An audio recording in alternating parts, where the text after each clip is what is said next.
Hello everyone, welcome back to new CSS tutorial trick. Today, we're going to dive into a powerful CSS properties, Resize and overflow.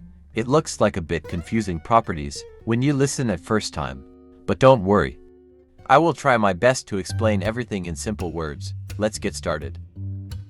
Let me explain. These two properties are used together to control the resizing behavior of a web page or an element.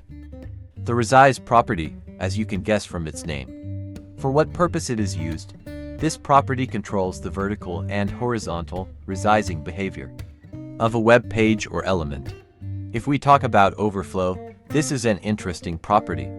It automatically adds a scroll bar to the element when the content of the element exceeds the defined width and height.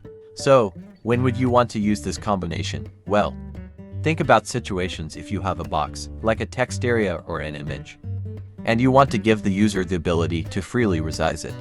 Let's jump into an example. Imagine you are creating a comment section for a blog. You want users to be able to resize the comment box based on how much they want to write. Let's see with the help of code how we can resize the text area box. This property resizes the box horizontally and vertically. Overflow auto adds the scroll bar on text area box. You can check the text area is resizing freely for both sides. Now, you have a gallery with images of different sizes, but you want users to have control over the images to resize them as they see fit. You can easily do this with Resize and overflow properties.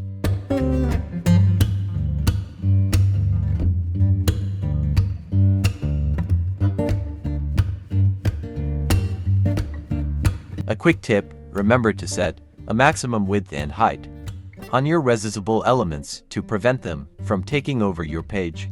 Also, use this property wisely. It's not suitable for every element on your web page. Think about user experience and whether resizing makes sense in a particular context. If you found this video helpful, don't forget to hit that like button and subscribe for more CSS tips and tricks. Thanks for watching, and happy coding. Goodbye.